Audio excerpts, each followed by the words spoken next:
30년간 같은 병실 청소해온 할머니의 마지막 비밀. 새벽 4시 서울대학교병원의 복도는 정막에 잠겨 있었습니다. 환자들은 대부분 잠들어 있고 야간 근무 간호사들만이 조용히 순찰을 돌고 있을 때였습니다. 그때 72세 정수님 할머니는 이미 청소 도구를 들고 병원 구석구석을 닦고 있었습니다. 이 시간에도 일하세요, 수님 어머니? 야간 근무를 마치고 퇴근하는 김 간호사가 물었습니다.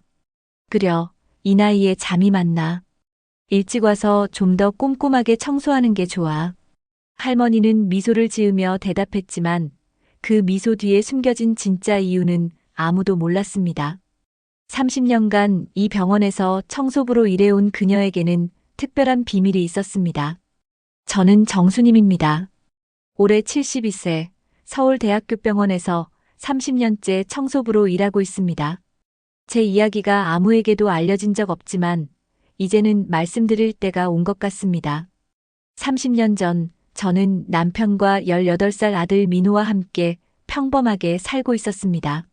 남편은 건설 현장에서 일하는 노동자였고 저는 시장에서 반찬 가게를 하며 가정을 꾸려나갔습니다.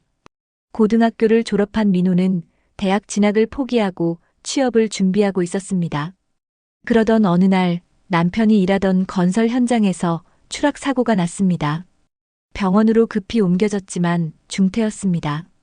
의사들은 수술이 필요하다고 했고 수술비는 당시 우리 가족으로서는 감당하기 어려운 금액이었습니다. 엄마, 내가 돈 벌어올게요. 민호가 말했습니다.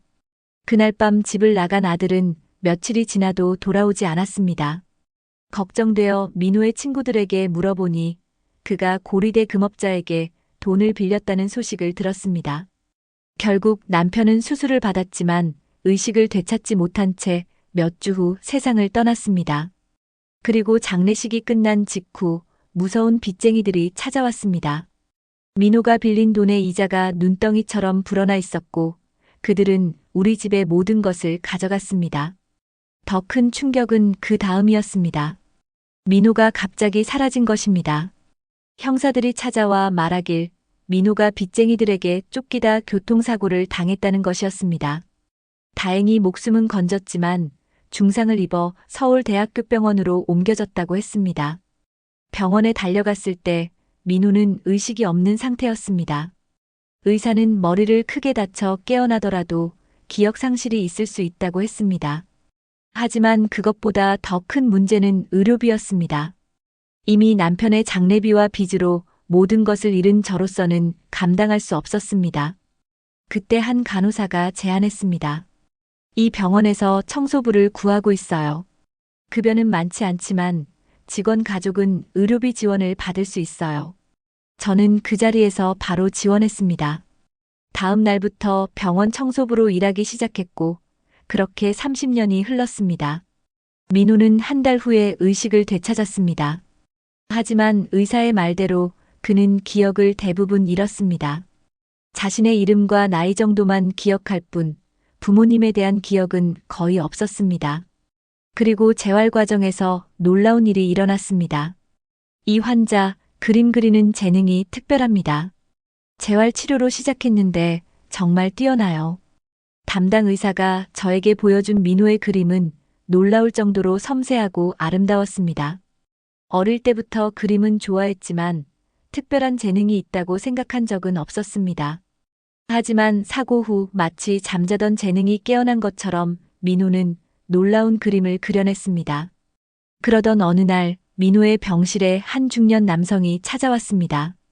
그는 유명한 미술학교의 교수라고 했습니다. 민호의 담당 의사가 그의 그림을 보여주었고 교수는 깊은 인상을 받아 직접 찾아온 것이었습니다. 이 젊은이에게 특별한 재능이 있습니다. 우리 학교에서 장학금을 주고 싶습니다. 그 제안은 민호에게 새로운 인생의 문을 열어주었습니다.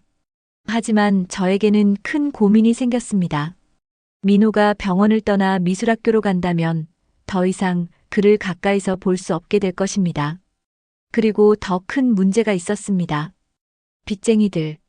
그들은 여전히 민호를 찾고 있었고 제가 그의 어머니임이 알려지면 그들이 민호에게 접근할지도 모른다는 두려움이 있었습니다. 또한 민호가 빚을 지게 된 이유를 알게 되면 그 죄책감으로 새로운 시작을 망칠지도 모른다는 생각이 들었습니다. 긴 고민 끝에 저는 결정을 내렸습니다. 민호에게 진실을 숨기고 그를 멀리서 지켜보기로 한 것입니다.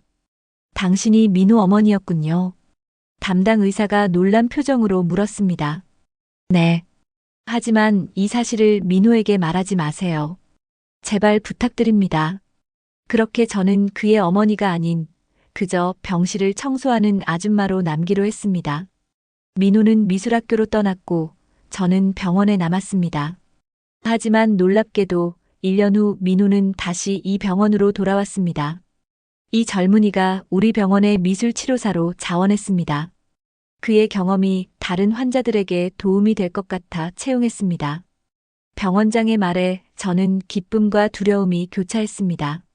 아들을 매일 볼 수 있다는 기쁨, 그리고 제 정체가 밝혀질지도 모른다는 두려움. 그렇게 저는 30년간 같은 병원에서 일하며 매일 아침 민호가 담당하는 병실을 가장 먼저, 가장 정성껏 청소했습니다. 아들이 쾌적한 환경에서 일할 수 있도록 때로는 그의 뒷모습만을 바라보며 살았습니다.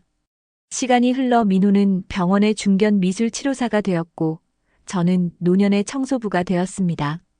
우리는 서로 인사를 나누는 정도의 관계였지만 제게는 그것만으로도 큰 위안이 되었습니다. 수님 어머니, 오늘도 일찍 오셨네요. 민호가 웃으며 말할 때마다 제 가슴은 벅차올랐습니다. 비록 그는 저를 어머니라 부르지 않았지만 병원 사람들이 저를 수님 어머니라고 부르는 것을 들을 때면 잠시나마 현실을 잊고 행복했습니다. 그러던 어느 날 갑작스런 소식이 들려왔습니다. 정수님 씨 원무과에서 찾으십니다. 병원 행정팀에서 통보해 왔습니다. 제가 정년을 훌쩍 넘긴 나이임에도 계속 일하게 해준 것은 병원의 배려였는데 이제는 더 이상 연장이 어렵다는 것이었습니다. 죄송합니다. 규정상 더 이상 계약 연장이 어렵습니다. 이번 달이 마지막입니다. 그 말을 듣는 순간 세상이 무너지는 것 같았습니다. 이 병원을 떠난다는 것은 민호와 완전히 이별한다는 의미였으니까요. 그날 밤 저는 30년 만에 처음으로 민호에게 편지를 썼습니다. 모든 진실을 담은 긴 편지였습니다. 하지만 편지를 보낼 용기가 나지 않아 매일 가방 속에 넣고 다녔습니다. 마지막 근무일이 다가오자 점점 불안해졌습니다. 이대로 모든 것을 숨긴 채 사라져야 하는 걸까요? 마지막 날 아침, 저는 평소보다 더 일찍 병원에 도착했습니다. 민호의 병실을 마지막으로 청소하고 싶었습니다. 그런데 놀랍게도 병실에는 이미 불이 켜져 있었고 민호가 앉아 있었습니다. 미안해요. 아직 청소할 시간이 아닌데. 당황한 저는 뒤로 물러나려 했습니다. 아니에요, 수님 어머니. 들어오세요. 기다리고 있었어요. 민호의 말에 의아함을 느끼며 조심스레 병실로 들어갔습니다. 그의 책상 위에는 낡은 사진첩이 펼쳐져 있었습니다. 그리고 그 안에는 이게 어떻게? 제 손이 떨렸습니다.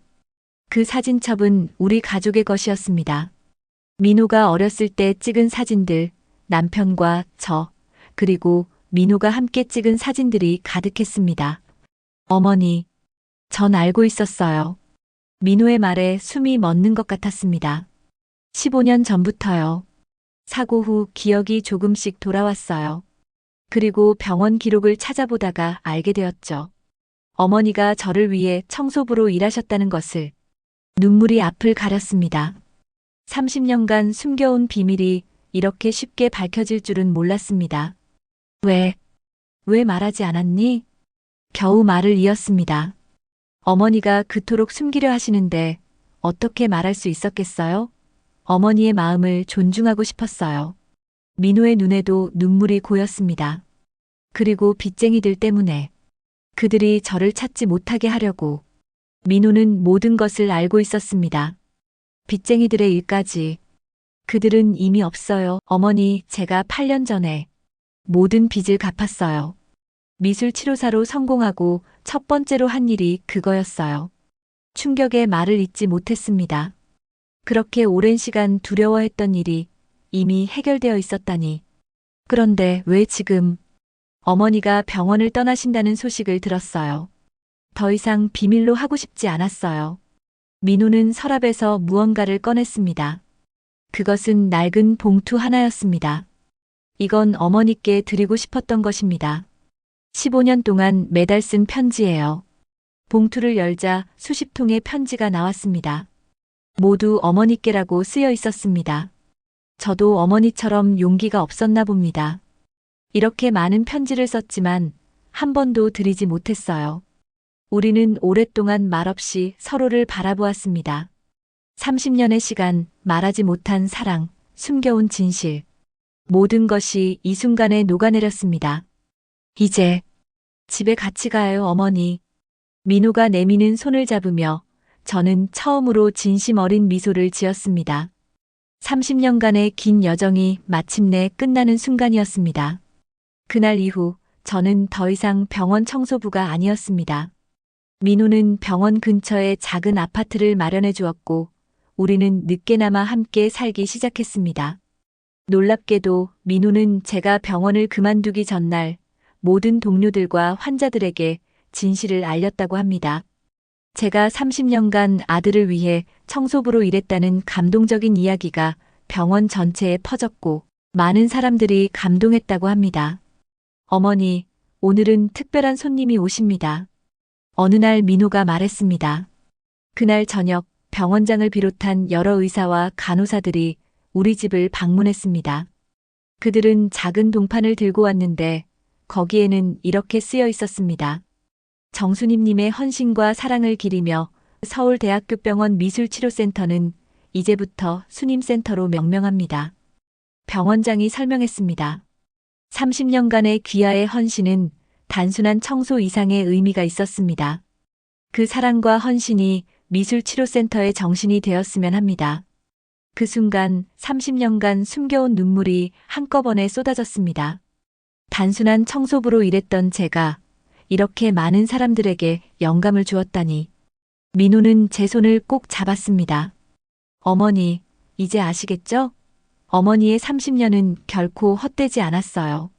어머니의 사랑이 저를 살렸고 지금의 저를 만들었어요.